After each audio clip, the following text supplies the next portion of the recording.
Olá, meus irmãos, Deus os abençoe, em nome de nosso Senhor Jesus Cristo, para mais essa conversa. Nós temos aprendido com a palavra de Deus, sob a inspiração que Deus deu ao profeta, que o justo da sua fé viverá. Fé é a certeza das coisas que se não veem. Fé é o que move a Deus, fé é o que traz o poder de Deus. A Bíblia também diz: sem fé é impossível agradar a Deus. E cada promessa da parte de Deus somente se concluirá em nossa vida pela fé. Enquanto durar a fé, dura a cura divina. Enquanto durar a fé, dura a vida consagrada. Enquanto durar a fé, dura a manifestação do poder de Deus através de nossas vidas.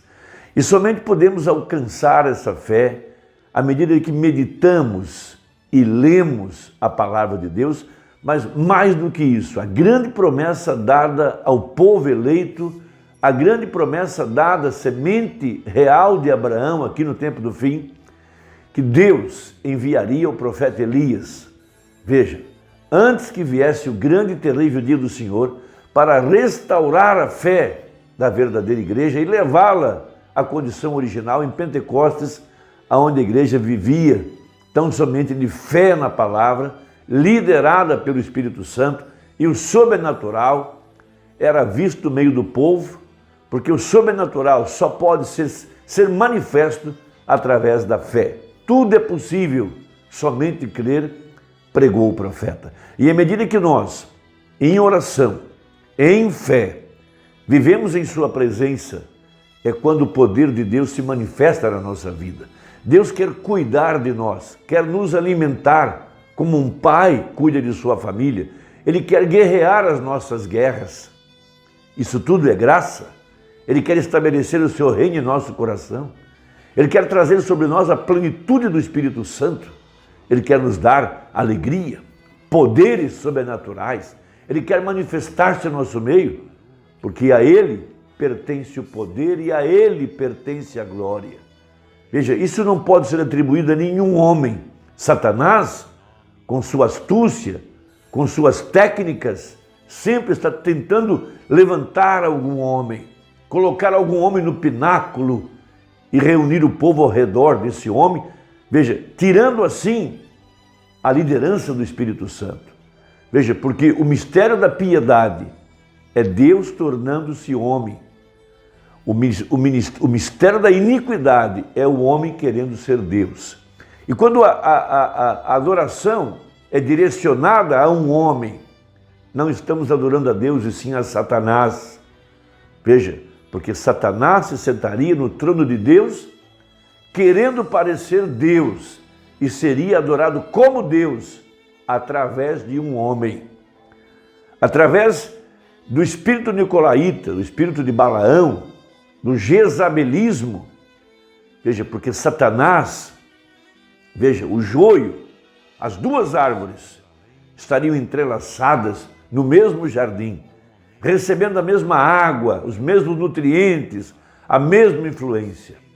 Mas o verdadeiro eleito, esse que tem se alimentado da árvore da vida, que está produzindo um fruto de acordo com a sua espécie da palavra, esse será movido pelo Espírito Santo, liderado pelo Espírito Santo, e este dará glória somente a Jesus Cristo. Veja, nós estamos vivendo uma era muito sensível, e é uma hora em que nós não podemos mais sermos iludidos, em querermos sermos bonzinhos, botar a mão no ombro de todas as pessoas, aceitar todo pregador como sendo verdadeiro. É uma hora para discernirmos o espírito do homem e ver se ele está reunindo o povo ao redor da palavra ou buscando glória e honra para si mesmo. Esse é um tempo de graça. A graça é Deus liderando o seu povo. A graça é Deus se manifestando em nosso meio. A graça é Deus escrevendo sua palavra em nosso coração. A graça é Deus abrindo o nosso entendimento. A graça é Ele cumprindo a sua palavra na nossa vida. Não é o que eu faço, é o que Ele já fez. Mas isso só funciona com a semente eleita. Só funciona com o predestinado. Só funciona com aquele que tem seu nome no livro da vida do Cordeiro, que foi levado além do véu e que está na presença de Deus, na presença da glória, na presença da Shekinah. Esse que está se alimentando do maná escondido, que está vivendo no poder vivificador. Esse que a palavra está escrita em seu coração. Esse que está abrigado debaixo do sangue, fé no sangue. Veja, esse que está sob a influência do querubim, da águia voando nessa hora da unção profética, que pode captar os mistérios para esse dia e viver da palavra. Como Abraão viveu da palavra e foi transformado. Como Davi viveu de fé na palavra, num tempo de graça. Ele sabia o que era ter fé, ele sabia o que era a presença de Deus, ele sabia o que era ter Deus pelejando por ele. É aí onde nós queremos viver, nessa era efesiana, nessa era de graça, porque somente a graça pode nos pôr na terra prometida. Somente a graça pode trazer o poder da palavra falada, somente a graça pode trazer o poder vivificador, somente a graça pode abrir nosso entendimento, somente a graça pode nos fazer viver de fé na palavra. Temos uma importante escritura no livro de 1 Samuel, capítulo 17, a partir do verso 32, quando apareceu o desafio que aquele filisteu incircunciso, que nessa hora representa a ciência, a filosofia, representa os poderes satânicos que estão tentando se impor sobre a igreja, a árvore da ciência, do conhecimento do bem e do mal. Veja, esses poderes que estão intimidando a igreja, amedrontando ela, encurralando ela, desafiando os exércitos do Deus Todo-Poderoso, através da política, da religião, dessas pragas que estão caindo sobre a humanidade, dos desastres ecológicos. O Brasil agora mesmo está na iminência de um colapso hídrico com a falta de energia, geada no sul do país, neve destruindo a lavoura, acabando com o agronegócio, chuva de granizo na Europa, tempestades na Ásia, na China, nos Estados Unidos, calor. Nesse momento a Turquia está incendiada, a Grécia incendiada, os Estados Unidos incendiados. Porque a Bíblia fala que Deus chamaria as pragas e chamaria a fome e logo em seguida guerras por recursos de sobrevivência. Então esse grande gigante Golias está desafiando o exército do Deus Todo-Poderoso.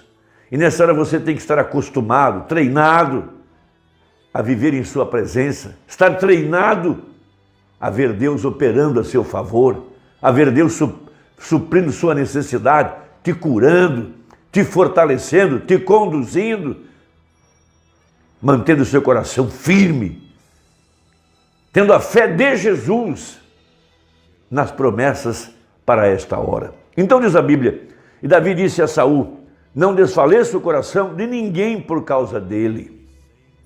Teu servo irá e pelejará contra este filisteu.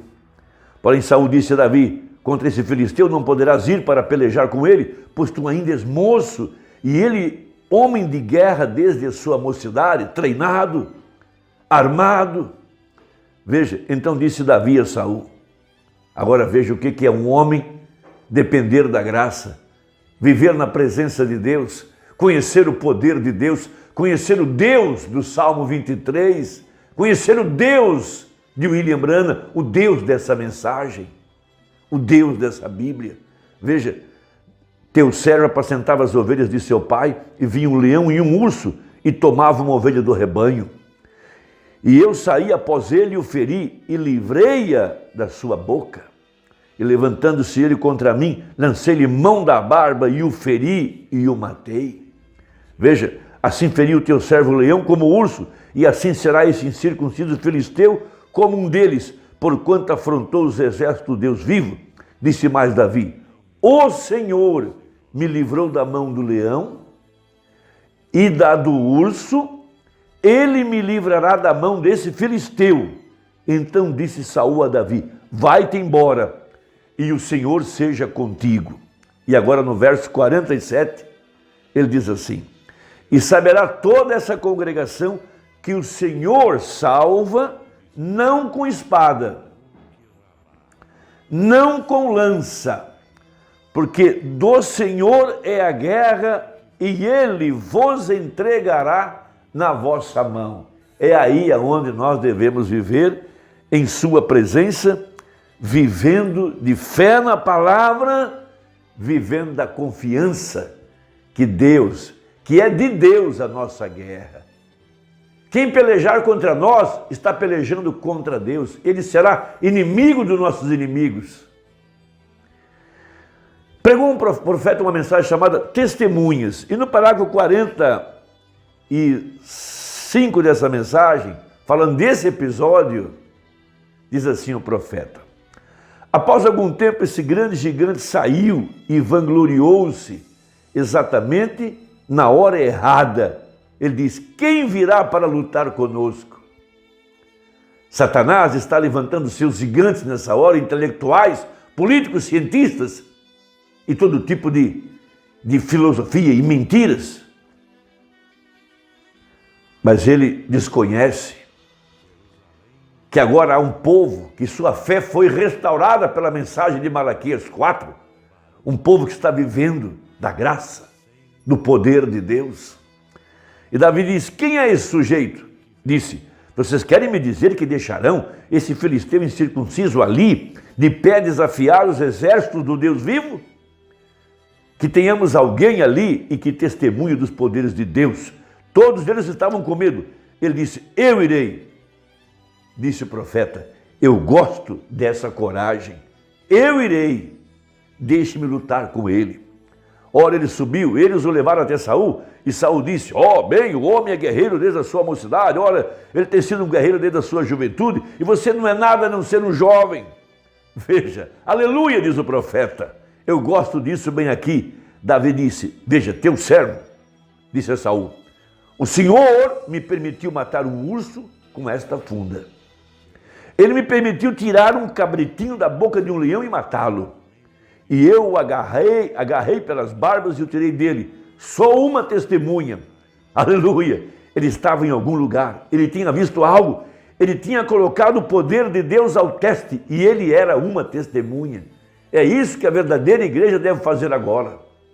Ser uma testemunha do poder da cura divina, do poder do sinal, do poder de estar abrigado em Cristo, no lugar secreto, do poder dessa mensagem. Isso que precisamos hoje é de mais coragem. Isso mesmo, sim, Senhor. Ele disse: sou testemunha daquilo sobre o qual eu falo. Aleluia. É disso que a igreja do Deus vivo precisa hoje. É de testemunhas que já estiveram em lugares, viram coisas e sabem do que falam. Que já entraram além do véu. Que já experimentaram o poder da palavra, o poder vivificador. Que sabem o que é ter a palavra escrita em seus corações e ter fé na verdade da Escritura. Disse Davi: sou testemunha do poder de Deus. Apareceu um urso para agarrar um cabritinho e eu o matei. Ele disse: e um leão correu e agarrou outro, eu o apanhei pelas barbas e o matei. Ele disse: é o Deus que me ajudou a matar o urso e o leão. Não dará muito mais esse filisteu incircunciso nas minhas mãos? Aleluia, diz o profeta. Esse é o tipo de crente para esta hora. Coragem para viver de fé na palavra, uma testemunha viva que já experimentou do poder de Deus. Que nossa conversa tenha te ajudado. Deixa aí o seu comentário. Gosto muito de ler o seu comentário. Deus te abençoe e até a próxima, se Deus quiser, em nome de Jesus. Amém.